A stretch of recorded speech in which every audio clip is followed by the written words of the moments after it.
지난 두 주 여러분의 기도와 사랑으로 세네갈과 모로코 선교 집회 잘 다녀왔습니다. 서부 아프리카는 전 세계 선교지 중에서 가장 낙후된 그런 지역 중에 하나입니다. 그러다 보니까 많은 선교사님들이 가기를 꺼려하는 그런 지역이기도 하죠. 멀기도 하고요. 정말 가보니까 공항 대기하는 시간까지 32시간 걸렸습니다.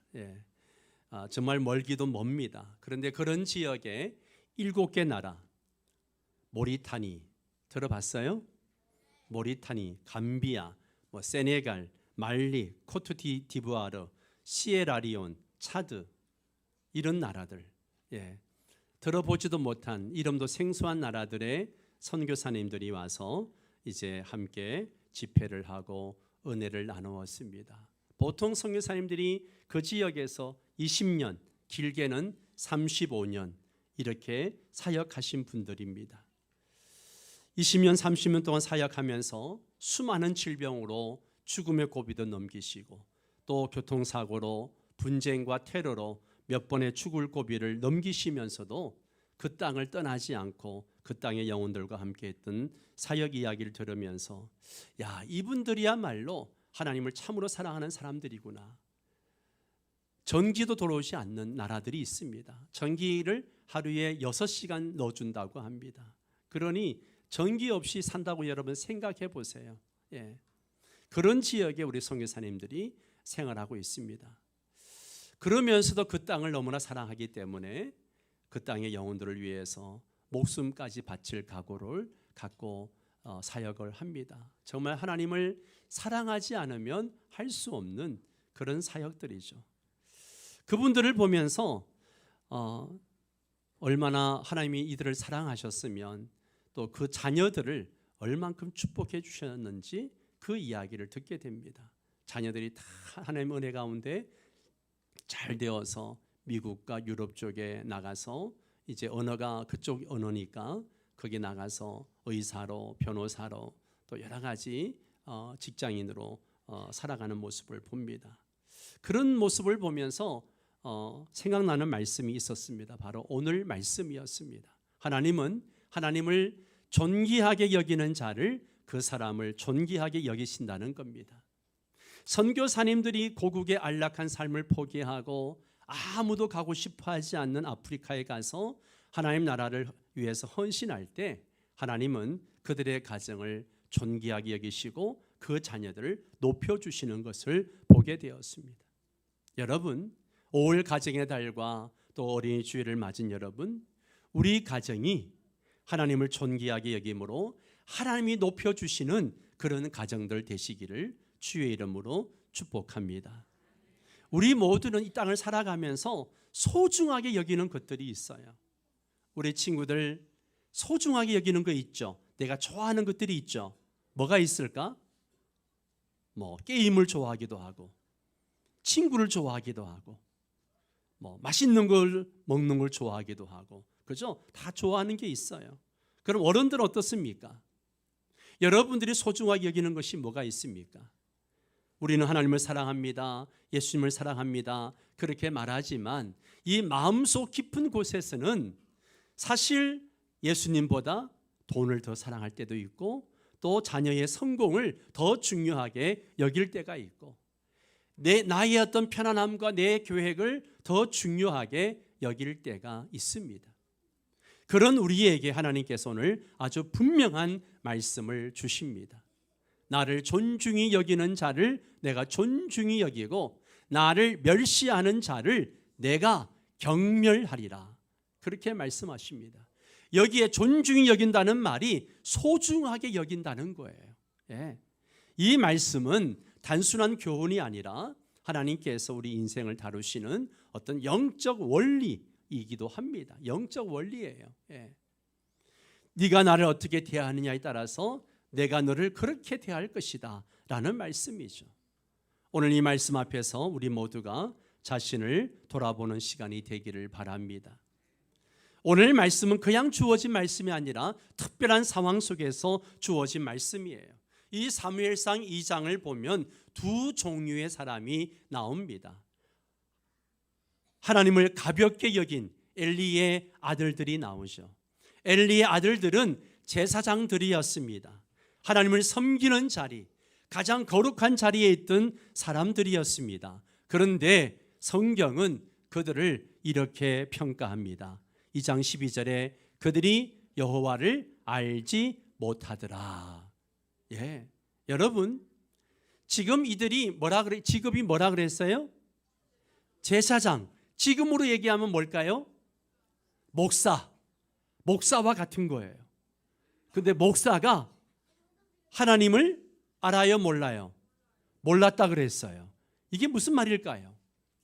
여기서 하나님 몰랐다는 것은 하나님을 진짜 몰랐다는 게 아니고요, 하나님을 무시하며 살았다는 거예요.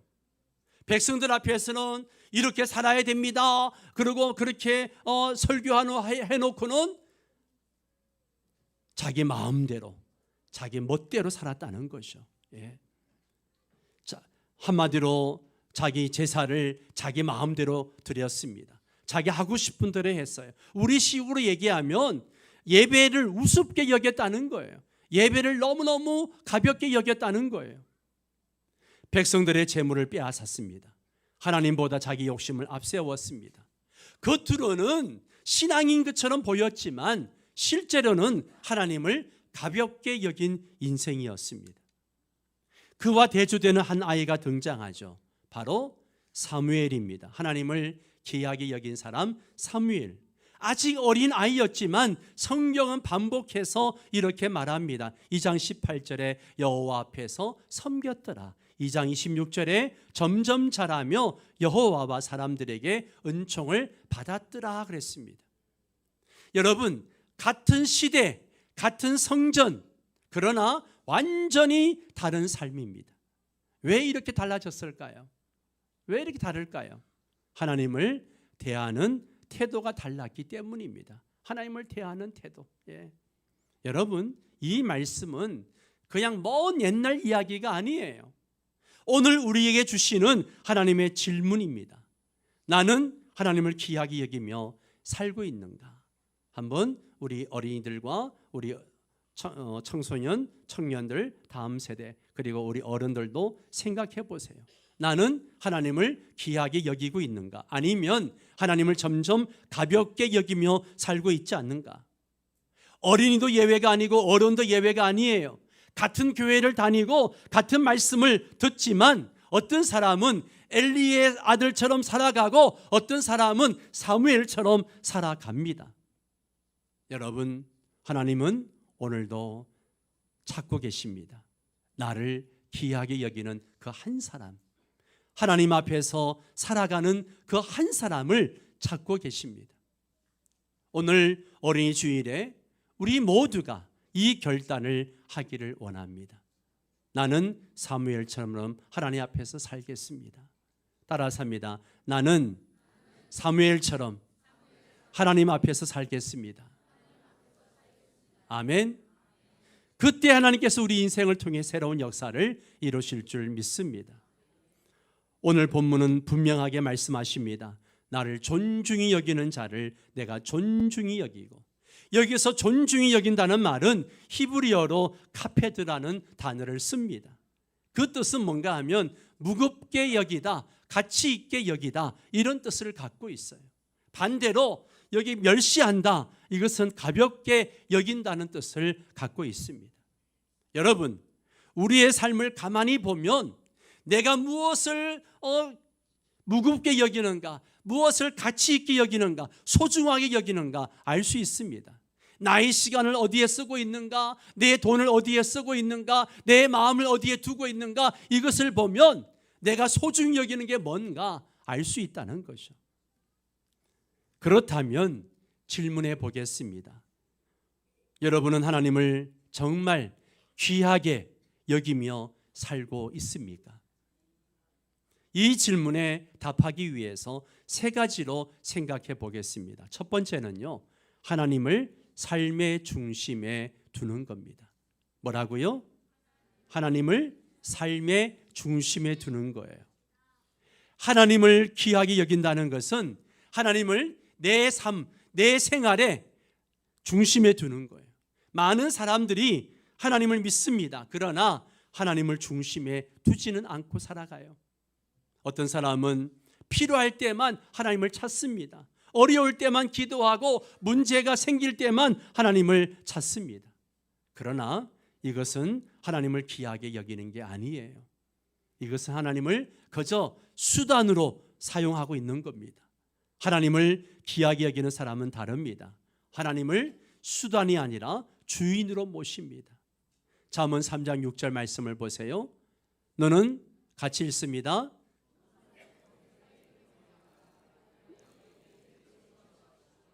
아멘. 너는 범사의 그를 인정하라. 그리하면 내 길을 지도하시리라. 범사라는 말이 중요합니다. 예배 드릴 때만, 교회 안에서만이 아니라 모든 순간에서 하나님을 인정하는 거예요. 하나님을 인정하는 겁니다. 여러분, 자녀 교육의 중심이 무엇입니까? 여러분이 가정에서 자녀를 양육할 때 그 자녀 교육의 중심이 뭡니까? 하나님입니까? 아니면 세상의 성공입니까? 중심이 바뀌면 결과도 바뀝니다. 내 인생의 결정 기준이 뭐냐는 거예요. 하나님의 뜻인가? 내 생각인가? 예. 여러분, 하나님을 귀하게 여긴다는 것은요, 하나님을 내 삶의 중심 자리에 모시는 것을 의미하는 것입니다. 두 번째는 하나님의 말씀을 절대적인 기준으로 여기는 겁니다. 하나님의 말씀을 뭘로 여긴다고요? 절대적인 기준이에요. 여러분, 하나님을 귀하게 여긴다는 것은 하나님의 말씀을 내 삶의 기준, 변하지 않는 기준으로 받아들이는 거예요. 오늘 우리 시대의 특징이 뭐예요? 기준이 뭡니까? 기준이 나예요. 내가 좋으면 옳은 거고 내가 싫으면 틀린 거예요. 우리 사회를 보세요. 너무나 이기적으로 흘러가잖아요. 내가 좋으면 좋은 거고 내가 싫으면 싫은 거예요. 그러나 이것은 성경적 신앙이 아닙니다. 시편 119편 다윗의 고백을 보세요. 주의 말씀은 내 발의 등이요 내 길의 빛이니이다. 말씀이 뭐예요? 내 인생의 방향을 결정하는 기준입니다. 기준이에요. 사무엘은 말씀을 귀하게 여긴 사람이었습니다. 그래서 하나님이 그의 삶을 붙드셨습니다. 반대로 엘리의 아들들은 말씀을 무시했어요. 결국 그들의 인생이 다 무너지고 얼마나 비참했는지 몰라요. 여러분, 말씀을 대하는 태도가 인생의 방향을 결정합니다. 여러분, 우리 어린이와 다음 세대 여러분, 성경 읽는 습관을 꼭 가지시기 바랍니다. 뭐 하는 습관을 가지라고요? 성경 읽는 습관을 꼭 가지세요. 예. 감사하게도 우리 교회 다음 세대, 우리 영아 유치부, 초동부, 중고등부 이런 부서에서는 늘 성경 읽는 것을 큰 과제로 여기고 또 교육의 큰 틀로 여기고 집에서 큐티를 하게 하는데 성경 읽는 습관을 꼭 가지세요. 말씀을 듣고 순종하는 여러분이 되시길 바랍니다. 우리 부모 여러분, 성도 여러분, 자녀에게 말씀 중심의 삶을 가르치고 있는가? 아니면 세상 기준만 가르치고 있는가? 아이들에게 어떻게 하면 좋은 대학 가고 어떻게 하면 좋은 회사 취직하고 어떻게 하면 성공하는가? 그런 세상 기준만 가르치고 있는가? 네, 한번 자신을 돌아봐야 돼요. 나는 말씀보다 내 생각을 더 믿고 있지는 않는가? 또 불편한 말씀이 나오면 그건 피하고 있지 않는가? 네. 하나님을 귀하게 여기는 사람은 말씀을 선택이 아니라 기준으로 삼습니다. 기준. 예. 그리고 세 번째는 예배를 가장 소중히 여기는 것입니다. 어떤 사람은 나는 하나님을 사랑합니다. 예수님 사랑합니다. 그렇게 말합니다. 구역 모임에서도 또 소그룹 모임에서도 그렇게 말합니다. 그런데 그 사람의 삶을 들여다보면 그렇지가 않을 때가 많아요. 예배에 지각하고 바쁘면 자주 빠지고 예배 시간에 집중하지 않고 하나님보다 다른 일이 더 중요합니다. 여러분, 이것이 진짜 사랑하는 거 맞나요? 아닌 거죠. 생각해 보세요. 우리가 정말 사랑하는 사람이 있다면 그 사람과의 약속을 가볍게 여기나요? 잘 지키나요? 잘 지킵니다. 만나는 시간을 아무렇게나 대하지 않아요. 예배는 하나님과의 약속입니다. 예배는 하나님을 만나는 시간이에요. 예배를 대하는 태도가 하나님을 대하는 태도입니다. 하나님을 귀하게 여긴다는 것은 예배를 가장 귀하게 여기는 것입니다. 왜 그렇습니까? 예배는 하나님을 만나는 시간이기 때문에 절대 가볍게 여기지 않습니다. 그런데 어떤 분들을 보면 예배에 늦어도 별로 신경 쓰지 않아요. 예배보다 다른 일이 더 중요해지고 있는 것을 봅니다. 마음 없이 형식적으로 예배 드릴 때가 있는 것을 보게 됩니다. 예배 시간에 스마트폰을 봅니다. 뭐 예배 드리러 온 건지 스마트폰 하러 온 건지 알 수가 없어요. 이것은 무엇을 의미합니까? 하나님을 가볍게 여긴다는 증거입니다. 하나님을 우습게 여긴다는 거예요. 반대로 하나님을 귀하게 여기는 사람은 예배를 사모합니다. 예배를 기다립니다. 예배를 준비합니다. 예배를 통해서 하나님을 만납니다. 하나님은 영이시니 예배하는 자가 영과 진리로 예배할지니라. 영과 진리로 예배합니다. 우리 사랑하는 어린이와 학생 여러분, 예배 시간에 집중하는 사람이 되세요. 어린이 여러분, 목사님 보세요. 목사님 보세요. 예배 시간에 뭐 하는 사람이 되라고요? 다시 예배 시간에 뭐 하는 사람이 되라고요? 집중하는 사람이 되세요. 집중하는 사람이 되세요. 하나님께 드리는 시간이라는 것을 기억하세요. 성도 여러분, 자녀에게 예배의 태도를 보여주십시오. 아이들은 부모를 보고 배웁니다. 예배가 의무가 되었습니까? 아니면 기쁨이 되었습니까? 하나님을 만나는 시간으로 여기고 있는가 한번 돌아봐야 합니다. 예배를 회복하십시오. 하나님을 귀하게 여기는 사람은 예배를 가장 귀하게 여깁니다. 하나님은 나를 존중히 여기는 자를 내가 존중히 여기리라, 이 말씀을 우리에게 하십니다. 우리 모두 결단하기를 원합니다. 하나님, 저는 하나님을 가장 귀하게 여기겠습니다. 그럴 때 하나님께서 우리를 존귀하게 세워주실 줄 믿습니다. 오늘 본문 말씀을 다시 보십시오. 여러분, 이 말씀은요 단순한 교훈이 아니에요. 하나님께서 직접 말씀하신 건데요, 나를 존중히 여기는 자를 내가 존중히 여기고 나를 멸시하는 자를 내가 뭐 한다고요? 경멸하리라. 경멸한다는 것이죠.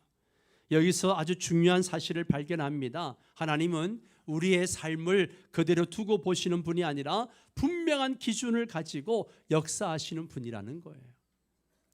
하나님은 반드시 반응하시는 분입니다. 여러분, 나를 존중히 여기는 자를 내가 존중히 여기고, 여기서 내가라는 말이 중요합니다. 내가, 하나님이 직접 개입하신다는 거예요.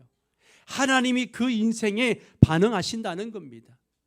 여러분, 세상에서는 이런 일이 많습니다. 내가 열심히 해도 알아주지 않을 때가 있어요. 내가 바르게 살아도 인정받지 못할 때가 있습니다. 내가 손해보는 것처럼 느껴질 때도 있습니다. 그래서 사람들은 이렇게 생각하죠. 아유, 적당히 살지 뭐. 굳이 하나님 중심으로 살 필요가 있을까? 그렇게 생각합니다. 그러나 성경은 분명히 말합니다. 하나님은 결코 그냥 지나치지 않으십니다. 하나님은 반드시 기억하시고 반드시 응답하시고 반드시 갚으시는 분이십니다. 하나님은 여러분의 신앙을 그냥 흘려보내지 않습니다. 하나님은 반드시 여러분의 신앙에 반응하십니다. 하나님이 높여주시는 인생은요 다릅니다. 세상에는 두 가지 높아짐이 있어요. 사람이 스스로 높아지는 인생이 있습니다. 자신의 힘으로 올라가려고 합니다. 인정받으려고 해요. 다른 사람보다 앞서려고 애를 씁니다. 그러나 그 끝은 무엇입니까? 그렇게 올라간 사람은 불안합니다. 결국 비교하고요, 결국 무너지는 거죠. 성경은 분명히 말합니다. 잠언 16장 18절에 교만은 패망의 선봉이요 라고 했습니다. 반대로 하나님이 높이시는 인생은 다릅니다. 야고보 4장 10절에 주 앞에서 낮추라 그리하면 주께서 너희를 높이시리라. 여기서 중요한 것은 내가 나를 높이는 것이 아니라 하나님이 나를 높이신다는 겁니다. 여러분, 하나님이 높이시는 인생은 아무도 무너뜨릴 수 없어요. 하나님이 인정하신 인생은요, 결국 모든 사람이 인정하게 됩니다. 사무엘을 보십시오. 그가 그렇게 하나님이 높여주시니까 백성들이 그를 존경하고 따르고 순종하는 모습을 봅니다. 이 말씀은 이론이 아니에요. 실제로 사무엘의 인생에서 그대로 이루어집니다. 사무엘상 3장 19절 함께 읽습니다. 여호와께서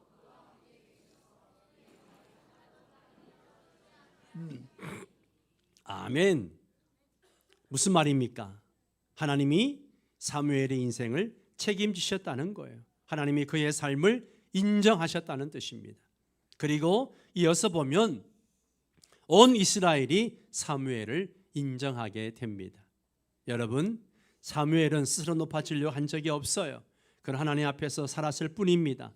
하나님을 귀하게 여겼을 뿐입니다. 그런데 그 결과가 뭐예요? 하나님이 그를 높이셨어요. 모든 백성이 그를 존경했습니다. 여러분, 이 말씀은 사무엘에게만 주어진 말씀이 아니에요. 오늘 우리에게 주시는 하나님의 약속이기도 합니다. 하나님을 귀하게 여기면 하나님이 여러분의 인생을 귀하게 여기십니다. 여러분, 하나님을 사랑하면 하나님이 여러분을 특별하게 사용하십니다. 성도 여러분, 하나님을 중심에 두고 자녀를 키우면 하나님이 그 가정을 책임지십니다.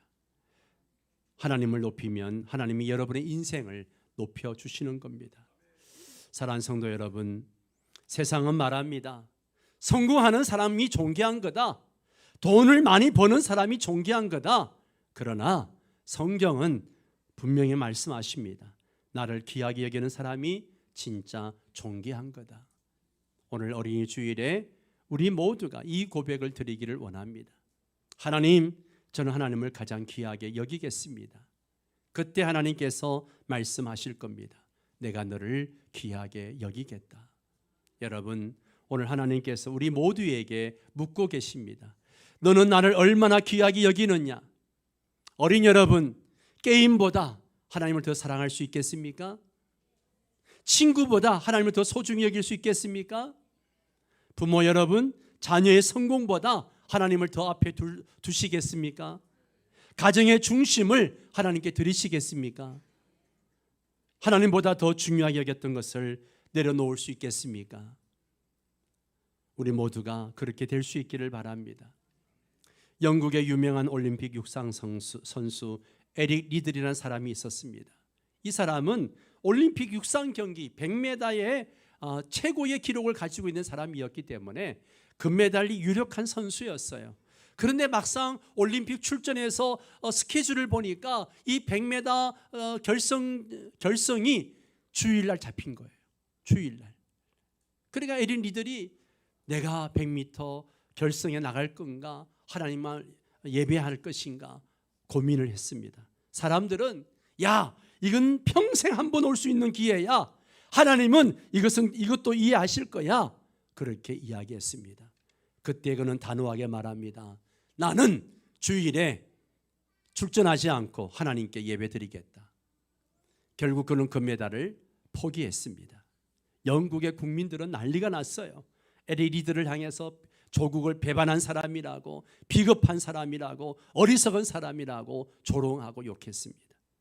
그런데 하나님은 그를 버리지 않으셨어요.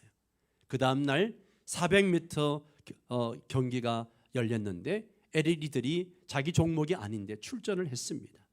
그런데 어떻게 되었을까요? 세계 신기록을 세웠어요. 에릭 리들이 신기록을 세우고 금메달을 땄습니다. 그는 이렇게 고백했습니다. 하나님을 먼저 생각할 때 하나님이 나를 존중해 주신다. 사랑하는 여러분, 하나님 지금도 동일하게 역사하십니다. 하나님을 귀하게 여기는 사람을 하나님이 귀하게 여기십니다. 이 시간 우리 모두 함께 결단하기를 원합니다. 하나님, 저는 하나님을 귀하게 여기겠습니다. 하나님, 저는 정말 하나님을 귀하게 여기겠습니다. 이 고백을 드리는 시간 되었으면 좋겠습니다. 우리 함께 두 손을 모으고 함께 그런 기도를 드렸으면 좋겠어요. 하나님은 나를 존중히 여기는 자를 내가 그를 존중히 여긴다. 나를 귀하게 여기는 자를 내가 그를 귀하게 여기겠다라고 말씀하십니다. 하나님, 우리 가정이 내가 하나님을 귀하게 여기는 가정 되게 해주시고 내가 되게 해주시고 하나님 나를 높여주시는 삶을 살게 하여 주옵소서. 우리 함께 동성으로 같이 기도합니다.